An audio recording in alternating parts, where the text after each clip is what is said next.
nonstop nih ya. Baru selesai retreat, ada Mother's Day, dan sebelum saya mulai, saya mau ucapkan Happy Mother's Day buat yang merayakan hari ini. Bukan cuma every mother, tapi juga semua istri. Saya mau katakan buat FJ Crisis hari ini bukan cuma Happy Mother's Day, Happy Istri Day. Yeay! Oke. Saya nggak bilang oma deh. Suara saya jelas teman-teman? Jelas. Oke. Hari ini saya bicara tentang kita masuk ke series yang baru berjudul Bounce Back. Semua lihat di atas saya depan ya. Tapi hari ini karena hari yang spesial yaitu Mother's Day, jadi saya bicara tentang Mother's Day topik ya. Oke. Dan topik hari ini lumayan simple dan teman-teman gak akan berlama-lama seharusnya, yaitu apa? House CEO. House CEO. Katakan karena cari ada mothers dekat-dekat kamu, itu kamu bukan?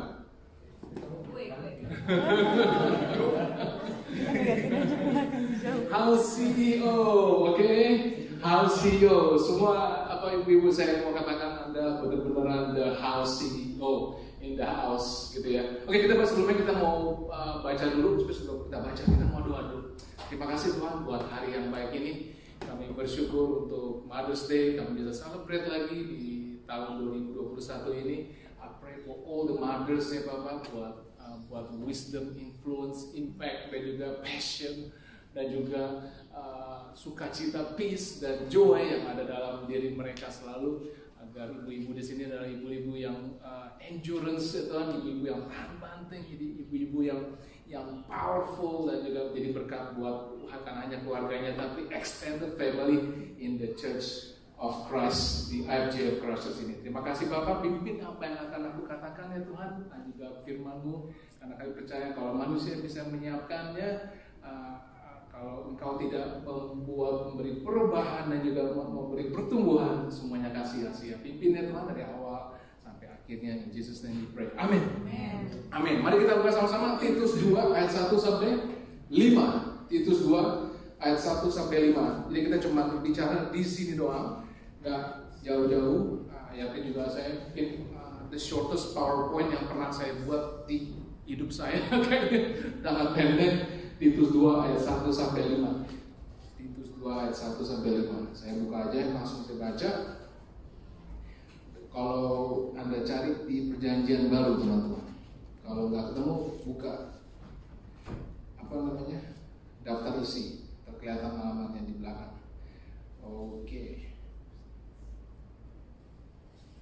Titus 2 ayat 1. Tetapi engkau beritakanlah apa yang sesuai dengan ajaran yang sehat. Laki-laki yang tua hendaklah hidup sederhana, terhormat, bijaksana, sehat dalam iman, dalam kasih, dan dalam ketekunan. Demikian juga perempuan-perempuan yang tua hendaklah mereka hidup sebagai orang-orang beribadah. Jangan memfitnah, jangan menjadi hamba anggur, tapi cakap mengajarkan hal-hal yang baik. Dan dengan demikian mendidik perempuan-perempuan muda mengasihi suami dan anak-anaknya. Hidup bijaksana dan suci, rajin mengatur rumah tangganya, baik hati dan taat kepada suaminya, agar firman Allah jangan dihujat orang. Oke, kita juga mau buka di depan bahasa Inggrisnya. You, that's me, however, must teach what is appropriate to sound doctrine. Teach the older men to be temperate, worthy of respect, self-control, sound in faith, in love, and in endurance. Likewise, teach the older women to be reverent in the way they live, not to be slanderers or addicted to much wine, but to teach what is good. Then they can urge the younger women to love their husbands and children, to be self-controlled and pure, to be busy at home, to be kind, and to be subject to their husband, so that no one will malign the word of God. Oke, sedikit background teman-teman. Ini adalah surat dari yang ditulis di buku Titus dari pribadi bernama Titus, dan Titus adalah murid Paulus. Murid Paulus selain Titus ada juga Timotius.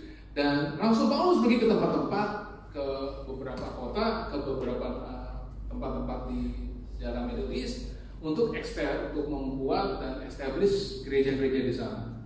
Lalu Titus dan Timotius diutus untuk tinggal di beberapa tempat untuk atur urusan-urusan dan jalankan hal-hal yang penting-penting untuk para jemaat di masing-masing kota tersebut. Dan Titus diberi tugas pada saat ini di tempat yang bernama Kreta. Dan kita bisa lihat di ayat pasal pertama, tanggung jawab Titus di Kreta ditulis ya, untuk mengatur jemaat Tuhan di sana. Dan Rasul Paulus menyadari bahwa untuk gereja Tuhan bisa berfungsi baik, untuk gereja Tuhan bisa berfungsi baik, maka penting untuk keluarga berfungsi baik juga, betul? Untuk gereja Tuhan bisa berfungsi baik, perlu ada keluarga-keluarga yang berfungsi baik. Saya belum lama ini sempat diinterview sama Pastor Raymond dari atasan. Lalu selalu pertanyaan pertama selalu, gimana bro? Kamu yang paling pertanyaan dia selalu, Pastor Denny, kamu gimana dengan keluarga? Bilang keluarga puji Tuhan baik. Karena IFGF semua kalau keluarga baik, pelayanan semua lancar, hubungan, perkataan dan relationship kita akan baik. Kalau gereja Tuhan berfungsi baik, maka penting untuk keluarga-keluarga Tuhan berfungsi baik. Oke? Di dua buku pada Titus dan Timotius, saat Paulus memberi instruksi pada pastor-pastor muda ini, apa yang harus dilakukan di gereja mereka masing-masing, keduanya diminta kepada Timotius dan Titus untuk taruh fokus kepada keluarga, agar keluarga-keluarga ini menjadi keluarga yang teratur, keluarga yang in order. Oke? Saya mau ambil kesempatan ini pada sore hari ini untuk Untuk salut para ibu-ibu. Saya mau salut para ibu-ibu. Saya kemarin sempat nulis gitu ya. Kenapa saya mau salut ibu-ibu di sini? Karena mereka bisa juggling dengan banyak hal. Karena saya bilang hal CEO, ada gambarnya tadi.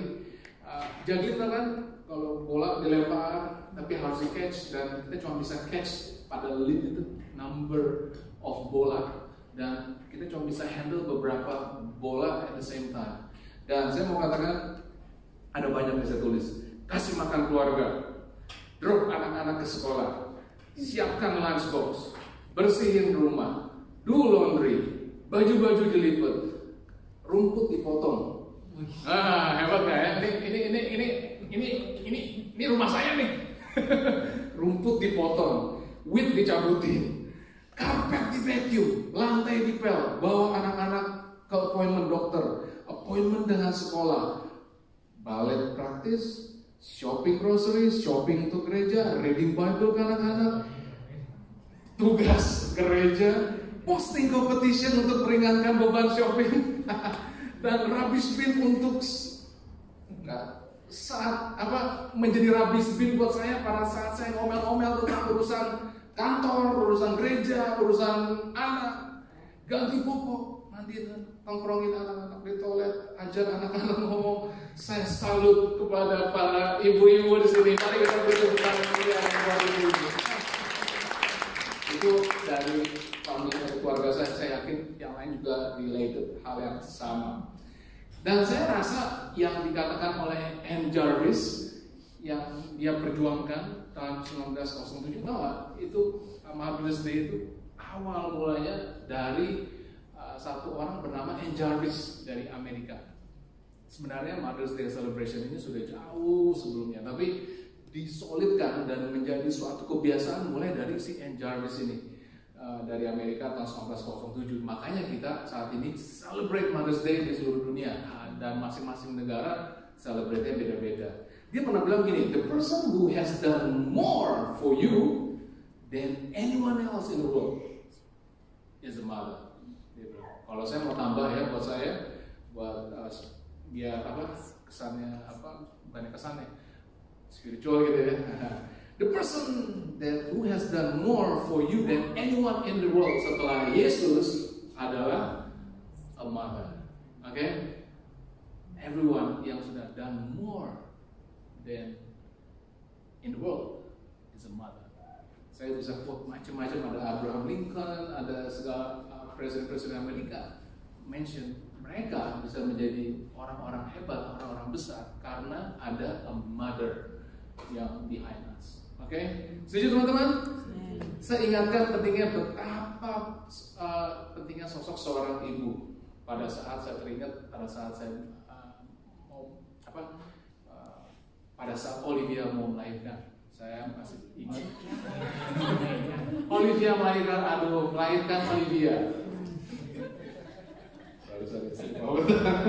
Oke, rumahnya pada dengerin semua. Puji Tuhan. Melahirkan Olivia. Saya masih ingat waktu tanggal 23 harusnya schedule C-section. Oke, tanggal 23 Juni schedule C-section. Tapi tanggal 21 sudah kontraksi. Sudah kontraksi. Dan akhirnya Sofia harus tinggal bersama dengan saya dan mamanya Olin. Dan itu boleh dibilang pertama kali Sofia ditinggal oleh kita berdua, dan pertama kali ditinggal oleh saya, ditinggal bersama dengan saya. Keduanya hari ini, by the way, hari ini pas lagi Mother's Day. Dan yang minta ampun ya, yang satu menangis tidak stop-stopnya sepanjang berpisah, dan yang satu tidak stopnya teriak minta anaknya cepat keluar. Oke? Dan jadi bisa bayangkan saya betapa pentingnya sosok Olin pada saat di rumah tanpa dia. Baru saya merasakan betapa pentingnya sosok dia di rumah. Akhirnya mungkin secara rekor, mungkin orang yang pernah di C-section cuma nginep 1 malam di rumah sakit, besokannya sudah keluar. Karena saya minta sama dokter kalau bisa Olin keluar. Kalau enggak, pilihannya cuma 2. Either dia stay di rumah sakit, atau saya juga sama mamanya Olin bakal masuk rumah sakit karena Sofia nggak stop nangis. Dan begitu saya menyadari bahwa pentingnya sosok seorang ibu, seorang mama. Oke? Setelah segala sesuatu yang terjadi, segala sesuatu yang harus seorang mama hadapi, seorang ibu harus alami, dan dia tidak lost her mind. Saya bilang tidak lost her mind. Bisa relate sama saya? Karena pernah lost your mind, para kaum pria, halo, lost your mind. Dan mother must be a somebody, betul? You must be a somebody. Coba cari ibu yang paling dekat, katakan, you are somebody. You are seriously somebody. You are somebody. Benar-benar. Kita salut you, mom. Ya, kita salut banget sama mom. Membesarkan leaders, betul? Yang membesarkan leaders for the next generation sesudah kita. The leaders of the next generation, mom, yang bantu growing them up. Paulus mengerti betul kesulitan-kesulitan dalam membesarkan dan mendidik anak-anak the next generation. Mengerti pentingnya posisi seorang ibu dan seorang istri di dalam keluarga. Karena kalau mama happy, household is happy. Betul? Kalau mama happy, household is happy. Kalau mama ada isu di rumah, seluruh rumah tangga akan ada isu. Betul?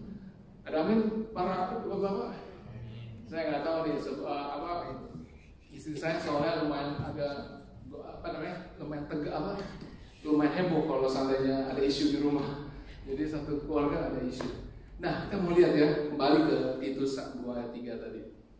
Oke, yang ayat yang ketiga dikatakan, likewise, teach the other women to be reverent in the way they live, to to be reverent in the way they live. Ngerti nggak bahasa Indonesianya?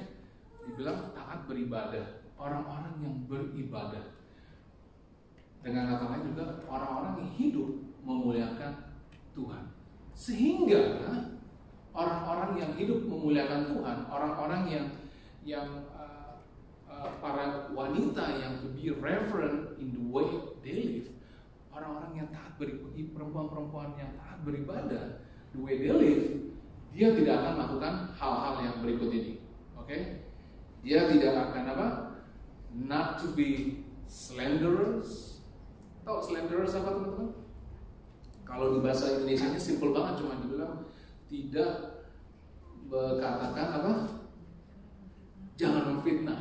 Dikatakan memfitnah. Tapi kalau saya baca di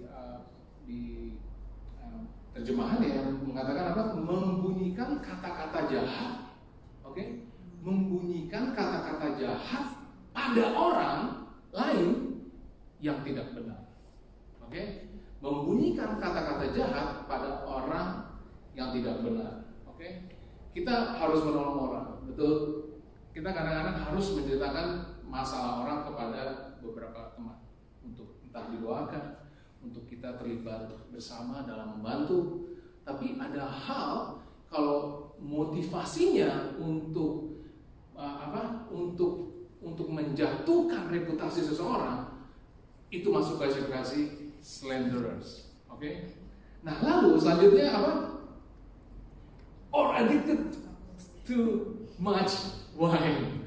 Or addicted too much wine. Saya mau garis bawahi much, oke? Much wine. Semua suka wine di sini? Suka. Saya suka banget ya. Saya suka wine.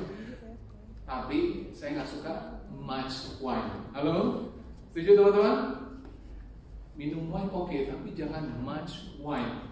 Karena apa yang terjadi kalau ada too much wine? Nah, bakal ada drama, betul. Bakal ada alkohol akan thin the filter. Nah, saya ulang ya. Alkohol thins your filter.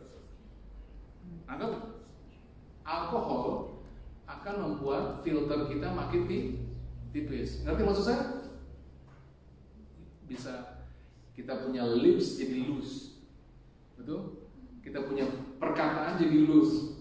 Kita punya action jadi stupid, betul? Kita punya action jadi stupid, dan kita hilang yang namanya self control. Wine is okay, but dikatakan apa? Women to be reverent in the way of they live, nggak sampai too much wine, oke? Menjadi orang-orang yang mabuk. Tapi ada part yang menurut saya yang paling penting. Ada part yang paling penting. Yaitu apa? Yang terakhir dikatakan to teach what is good. To teach what is good. Ada part yang menurut saya paling penting adalah the teachers of good things. Mengajarkan hal-hal yang baik. Mengajarkan hal-hal yang baik. Di ayat yang ketiga. Nah, lalu kenapa sih penting Paulus tekankan hal dalam gereja Tuhan? Kenapa sih penting untuk teaching what is good? Kenapa sih penting Paulus tekankan hal ini? Karena apa yang terjadi kalau seandainya para wanita atau ibu-ibu scream atau marah-marah atau maki-maki merendahkan suami di rumah, di depan anak-anak atau di depan perempuan-perempuan muda yang dia influence. Apakah yang terjadi kalau ibu-ibu merendahkan guru di rumah, di depan anak-anak atau di depan perempuan-perempuan muda yang dia influence? So on and so on. Bagaimana dengan kalau dia dengan polis, merendahkan polis, merendahkan leaders di depan anak-anak atau girls yang dia influence. Dan di atas ada tempat juga pada laki-laki tentunya. Tapi karena hari ini Mother's Day, jadi maka hari ini kita fokus kepada ladies in the house. Oke? Di Efesus 5 mengatakan demikian. bahwa kita mengatakan bahwa kita untuk hidup di dalam kasih. Karena Kristus, seperti Kristus juga mengasihi kita.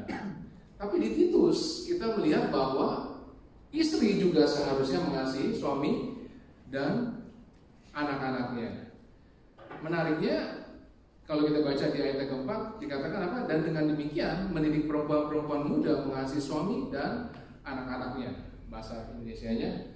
Dan menariknya kalau kita lihat di ayat yang kedua, ada pesan pada suami, laki-laki yang tua hendaklah hidup sederhana, terhormat, bijaksana, sehat dalam iman dan dalam kasih. Dalam kasih dan dalam ketekunan. Dalam kasih, ayat yang kedua, kalau baca di bahasa aslinya ditulis apa? Kasih yang agape. Lalu yang ayat yang keempat ada kata kasih lagi. Kalau kemarin saya lihat dikatakan ayat keempat adalah philia, yaitu brotherly love, kasih kepada saudara. Philia adalah ikatan kuat antara orang-orang yang share the same values, yang share yang interest yang sama, dan bahasa Yunaninya bukan hanya brotherly love, tapi juga soldierly love, kasih di antara para tentara. Kasih sampai ke level aku mau yang terbaik untuk orang ini. Contoh yang paling tepat dari contoh kasih Ilya yang ayat keempat ini adalah seperti antara Daud dan Yonatan. Maka suami dan istri diminta untuk saling mengasihi anaknya sejauh agape dan philia. Sejauh agape dan philia. Agape adalah the highest level of love yang tertulis di Alkitab. Cuma kalau yang keempat kan ada, kalau di Alkitab kata-kata kasih, kata-kata love, bahasa aslinya ada 4 macam. Ada apa? Ada philia, ada storge, ada eros, ada apa? Agape yang paling tinggi.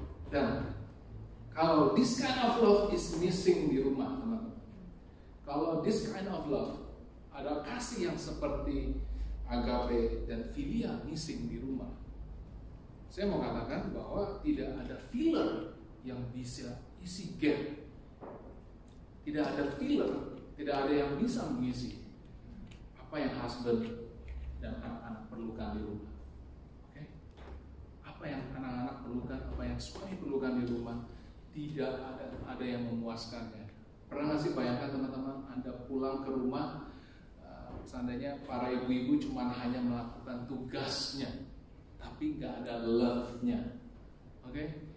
Yang karir nggak akan memuaskannya, rumah megah nggak akan memuaskannya, mobil yang mewah nggak akan memuaskannya, harta kekayaan tidak akan bisa mengisi gap ini kalau tidak ada kasih yang agape dan philia dari antara hubungan ibu dengan para anak-anaknya dan suaminya. Oke, ayat yang kelima. Ayat yang kelima dikatakan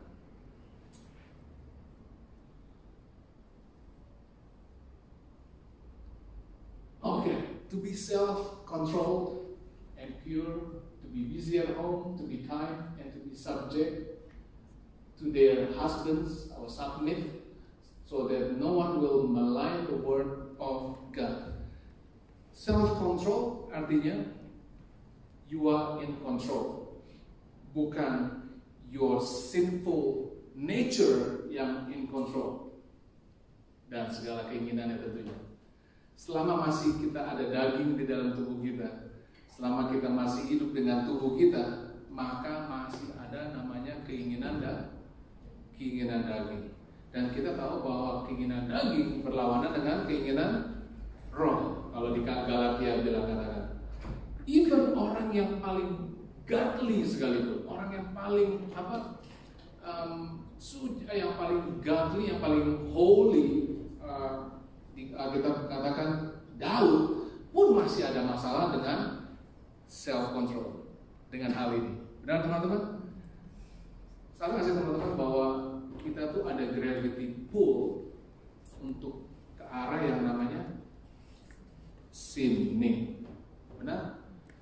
kita nggak perlu melakukan apa-apa, otomatis kadang-kadang kita terdorong untuk melakukan dosa.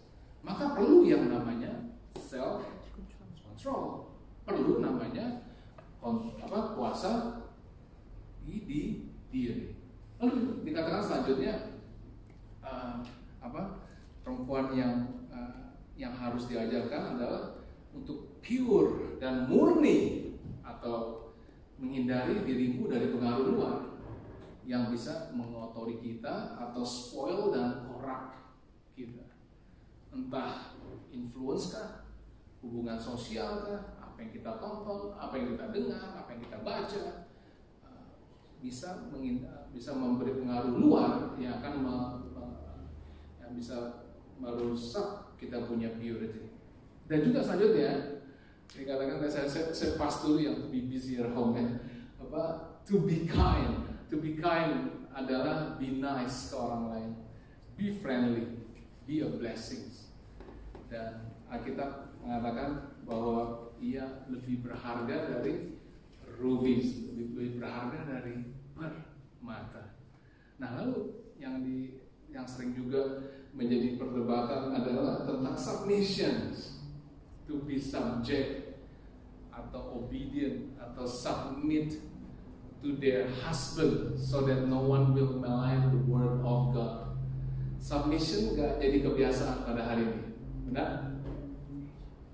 Halo? Tapi saya mau katakan bahwa setiap dari kita, entah laki-laki atau perempuan, pasti harus submit to someone. Okay?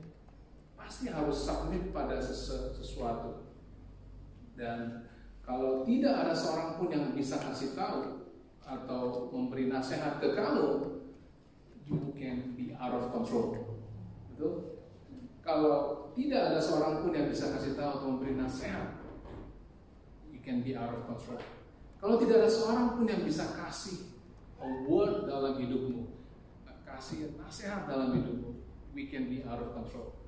Submission diperlukan pada saat kita tidak setuju. Itu sangat mudah kalau kita submit, kalau sana kita sama-sama setuju. Tapi submission sangat diperlukan pada saat kita merasa tidak setuju. Wife dikatakan suka atau tidak harus submit pada husbandnya sendiri, bukan pada boyfriend, bukan pada fiancé, pada husbandnya sendiri. Submission artinya adalah to yield. Kalau Anda lihat, submission adalah to yield atau back off. Halo? Artinya adalah to yield. Ada pernah ilustrasinya ada demikian. Saya pernah pulang ke Rolston. Anda pernah ke Rolston lewat motorway? Keluar dari Rolston ada apa teman-teman? Ada merging. Semua tahu ya, ada jalan merging dari 2 jadi 1. Oke? Yang bayangkan yang mobil saya adalah Toyota ya.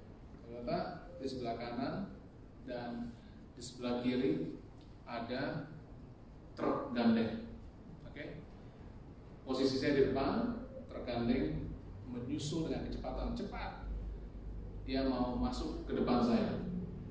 Oke, masih with me sobat?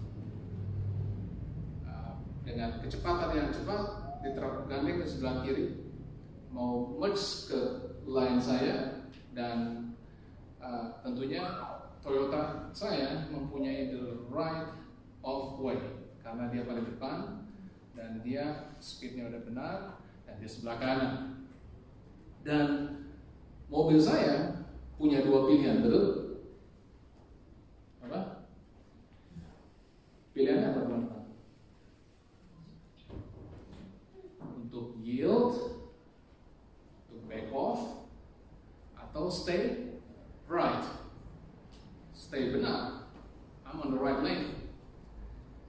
Tapi kalau mobil saya tetap stay right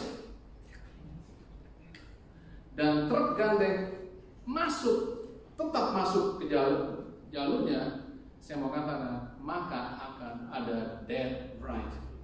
Betul? Halo? Halo? Benar? Inilah maksudnya dengan submission tersebut.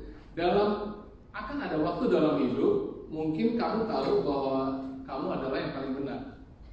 Benar teman-teman? Tapi simply yield. Simply back off. Karena pada saat kita back off atau yield, Tuhan akan step in untuk maju untuk kamu dan ajarkan yang benar pada pasangan kita. Anggap teman-teman, yield, submit. Gak harus kemauan kita harus kita paksakan, kalau kita tahu kita benar. Oke? Inilah hal-hal yang semua Kristen sudah lakukan, dan Paulus dengan spesifik katakan bahwa perempuan-perempuan muda perlu dididik hal-hal ini. Tadi baca di ayat yang keempat kan, dan demikian mendidik perempuan-perempuan muda mengasihi suami dan anak-anaknya. Bagian yang kontroversial adalah bagian yang to be busy and to be at home. Saya bisa ngomong ini, tapi bakal mengundang salah paham nanti. Tapi saya mau katakan bahwa bahasa Inggrisnya adalah homemakers, okay? Mengatur rumah tangganya. Kalau Anda buka di Amsal 31, dikatakan bahwa seperti apa sih istri yang cakep? Masih ingat?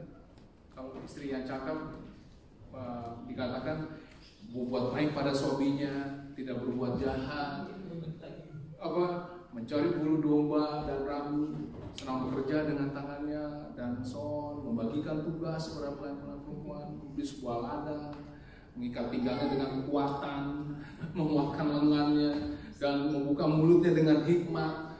Wow, dan dikatakan perempuan seperti ini adalah apa? Ia lebih berharga daripada permata. For her worth is far above rubies. Okay? Kalau baca lagi di terjemahan aslinya ada dua version. Ada oikorgos atau oikoros. Oikorgos artinya workers at home. Tapi Paulus tidak mengatakan bahwa perempuan-perempuan tidak boleh bekerja, harus di luar. Tapi ada fokusnya untuk menjadi homemakers. Fokusnya untuk menjadi mengatur urusan rumah. Oke, ladies, jangan pernah percaya bahwa tinggal di rumah atau menjadi keepers at home adalah sesuatu yang meaningless untuk Anda. Oke? Saya sering mengatakan bahwa dulu pernah ditelepon, ada orang pernah nanya, what is your wife's job?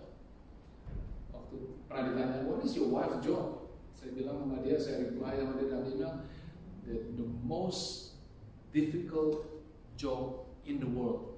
Oh, dia balas. Saya, what does that mean? What will that be? Saya bilang, housewife. The most difficult job in the world. Oke? Halo? Tadi berapa lama saya tadi bacain tadi itu motong rumput segala macam. Banyak benar teman-teman.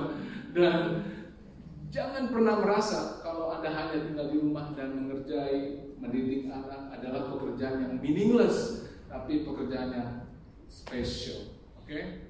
Paulus katakan perempuan-perempuan yang lebih tua, ajarkan perempuan-perempuan yang muda. Dengan lakukan ini, firman Tuhan menjadi nyata dan hidup. Kita pernah dengar statement mungkin, kamu mungkin the only Alkitab yang beberapa orang yang akan pernah baca. Oke? Siapa orang punya Alkitab di rumah? Banyak teman-teman saya punya Alkitab banyak banget di rumah. Ada segala version, ada NIV, ada ada NLT, ada KJV, ada Indonesia-nya ada berapa?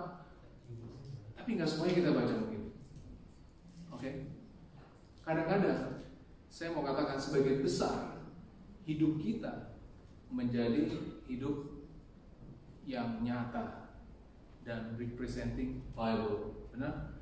Oke? make sense kalau orang bisa katakan kamu mungkin the only Bible yang beberapa orang akan pernah baca. Mereka nggak baca Alkitab, tapi mereka bisa melihat hidupmu people of action. Oke? Mom seperti billboard yang Tuhan pakai, benar? Mothers are seperti billboard yang Tuhan pakai untuk display kemuliaannya, grace dan love. Saya mau tutup dengan satu cerita. Oke, satu cerita. Saya punya waktu udah hampir habis. True story, teman-teman. Oke, bahwa setiap mama, setiap ibu punya kuasa dalam doanya. Ini ada satu cerita yang true story, yang documented juga di dokumentasi. Anda bisa lihat sendiri di rumah nanti.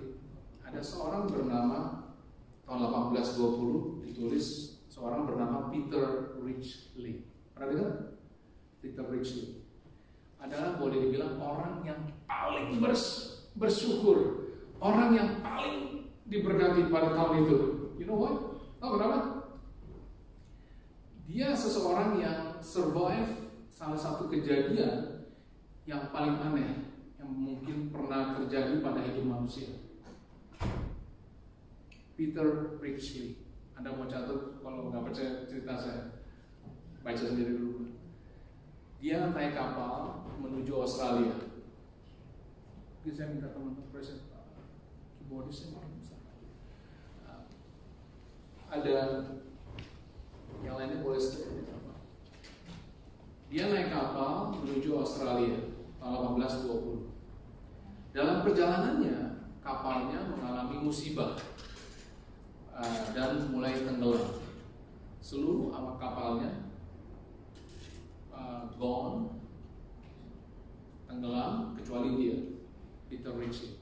Akhirnya dia mengapung, dan pada saat kebetulan ada sebuah kapal lewat dan mengangkat dia. Apa yang terjadi? The next day, dia sailing di dalam kapal itu, dan kapal itu masuk ke dalam badai dan mengalami gangguan technical mesin, sehingga kapal kedua pun tenggelam. Akhirnya semua awak kapal meninggal kecuali Peter Ridgely. Dia mengapung di laut. Akhirnya lewat kapal ketiga. Ini by the way, ini true story, Anda bisa lihat sendiri. Akhirnya mengapung, dia ketemu lagi, dilewat lagi rute ada kapal yang menuju Australia, dan dia di rescue. Dan Anda tahu cerita selanjutnya, kapalnya pula akhirnya tenggelam. Cuma dia yang survive. Kapal ketiga, kapal keempat, kapal kelima pun tenggelam. Akhirnya pada satu poin, saya begitu baca ini, saya bilang ini jangan-jangan dia yang biang keroknya, jangan dia bolongin gitu ya, kapalnya sehingga tenggelam gitu ya. Enggak ada tercatat demikian. Mungkin ini a joke, tapi it's a true story. Orang-orang pakai cerita. Lalu ada satu kapal yang bernama The City of Leeds. The City of Leeds, salah satu kota di England. Dan setelah dia tenggelam di kapal yang terakhir, kapal kelima, dia direscue oleh kapal ini, The City of Leeds. Lalu the ship dokter dari kapal ini memberi dia baju hangat, memberi dia makan, memberi dia comfort, memberi dia cek bahwa dia semuanya baik, semuanya sehat. Lalu dokter ini mengatakan demikian, can you do me a favor? Can you do me a favor? Ada satu ibu di dalam kapal ini, dia well known dengan semua awak kapal. Dia sangat baik. Ibu ini sangat terkenal di dalam kapal itu. Dia membeli tiket dari from England towards Australia. Dan ibu ini sakit. Dan dokter ini mengatakan bahwa ibu ini tidak akan survive sampai ke Australia. Ini nggak akan survive. Dia mengalami demam yang udah seminggu berjalan. Tapi dia nggak pernah stop bilang, "Dear God, I don't want to die. I want to see my son one more time. Dear God," dia ulang terus, "I don't want to die. I want to see my son one more time. I must see my son." Dia berdoa. Pendek cerita, Peter Ritchie accepted dan offer, karena dokter tersebut minta bahwa tolong kamu pura-pura jadi anaknya, sehingga karena ibu ini nggak akan survive sampai ke Australia. You pretend to be the son, karena ibu ini sangat baik, dia kenal semua satu kapal, dan karena kita baru rescue you kan, jadi ibu ini nggak tahu siapa kamu. Ibu ini koma, setiap kali dia sadar dia berdoa yang tadi, "Dear God, I must see my son, I must see my son, help me." Dan akhirnya dokter kapal tadi bawa Peter Ritchie ke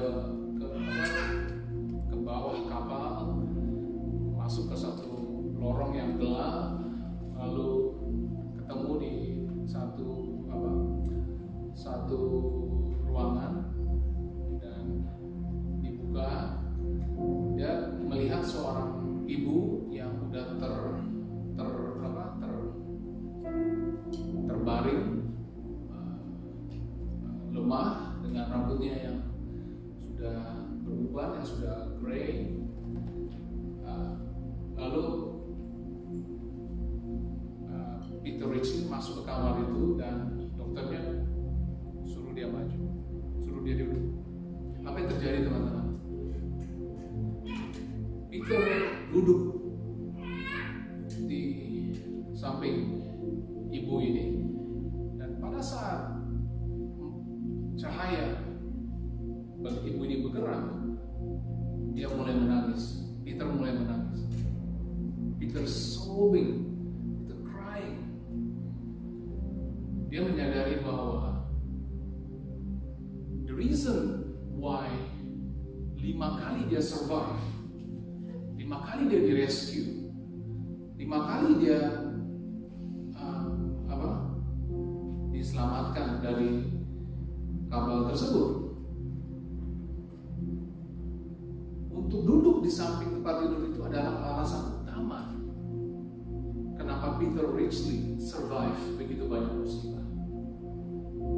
Dia menemukan the lifeline yang mencegah dia 5 kali tenggelam. Yang berbaring di bed tersebut tidak lain adalah Sarah Ritchie, ibunya yang sudah kehilangan anaknya selama 10 tahun, dan akhirnya bertemu Peter Ritchie, anaknya, di momen boat yang terakhir. Saya mau katakan, teman-teman, moms, para ibu-ibu, never underestimate the power of a praying mother. Never underestimate the power of a praying mother. Anak-anak di sini,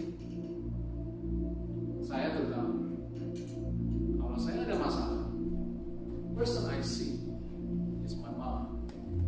I call my mom almost daily. Paling telat 2-3 hari. Kalau saya lagi sibuk di gereja, mungkin saya nggak telepon dia.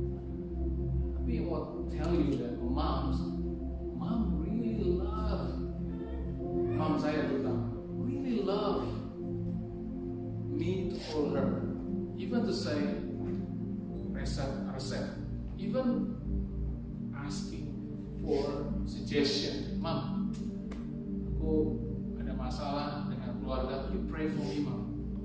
pray for me. You pray for me. Karena I believe mom's prayer are so special, so powerful. Walaupun dia seringkali kita merasa walaupun dia mungkin tidak bisa kerja lagi, walaupun dia mungkin nggak pernah give lagi ke kita, mungkin dia nggak pernah bisa serve kita lagi, mungkin dia nggak bisa melakukan apa yang kita mau, tapi ada satu hal yang masih bisa dia lakukan buat kita, yaitu pray for us. Mari teman-teman di IGF Christchurch, we honor our mom. We honor our mom. We love our mom. Walaupun saat kita susah, sekali, we still honor our mom.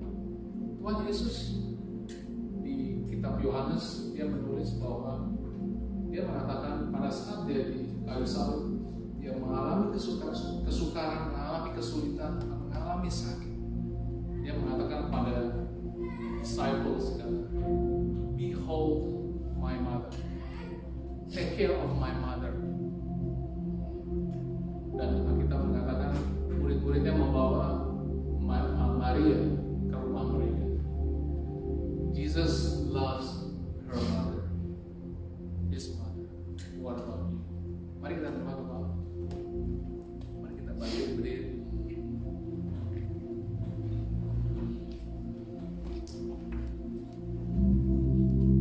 Never underestimate the power of a praying mother.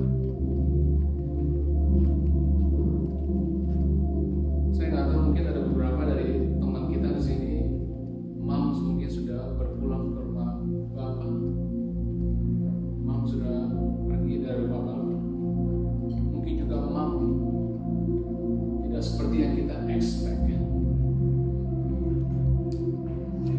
Mari kita, the simple thing yang kita bisa lakukan pada saat kita pulang dari gereja ini adalah text her, call her, care for her, remind her bahwa we love her. Do a simple thing. Dan saya juga yakin our mother, mama kita, ibu kita, sangat ingin kita sungguh-sungguh menganggap Tuhan sebagai satu-satunya Tuhan dan Juru Selamat. Mari teman-teman, saat ini mungkin yang ibu kita sudah bersama Bapa di surga, dikatakan bahwa kalau satu orang bertobat, the angels will rejoice. Angels will rejoice. Akan ada angels yang announce kepada penghuni surga bahwa a person, a human being has been saved. Mungkin hari ini kita pernah mengecewakan mama kita, pernah mengecewakan ibu kita. Let's do something what she likes the most. Walk in the path of the righteous. Berjalan pada jalan yang orang yang benar. Saya ajak teman-teman IGF Christchurch yang mendengar, saya mau ngajak teman-teman semua. Walk in the path of the righteous. Jalan yang benar.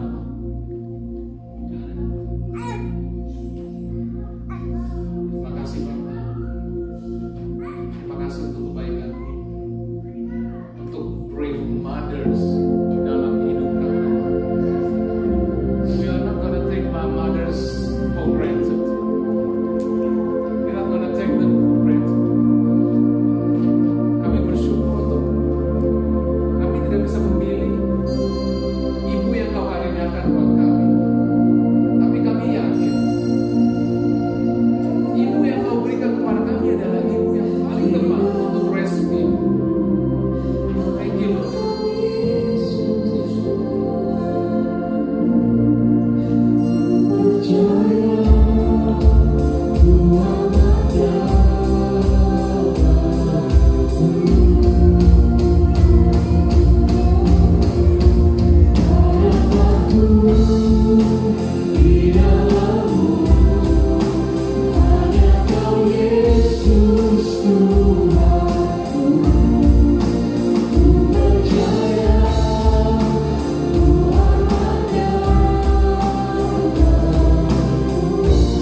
speak blessing for everyone.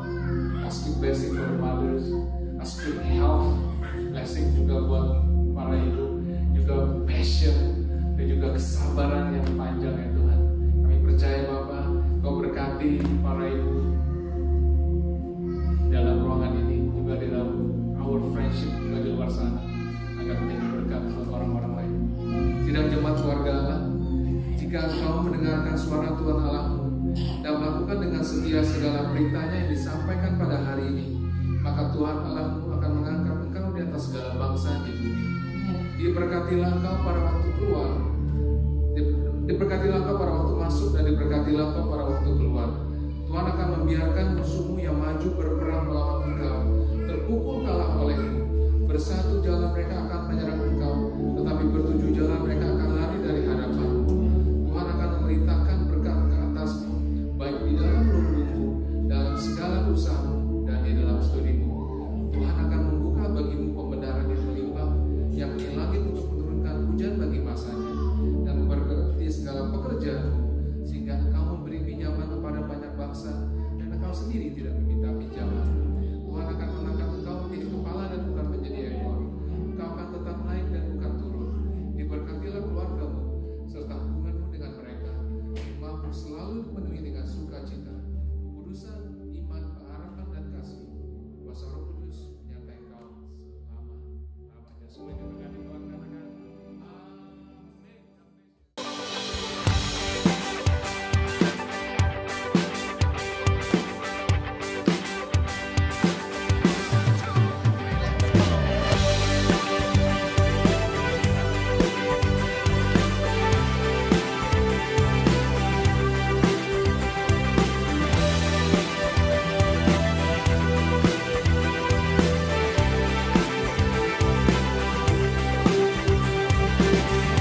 Satu nama yang mengatasi segala nama. Satu nama yang mengatasi segala nama. Yesus Tuhan, Dia disalibkan untuk gantikanku.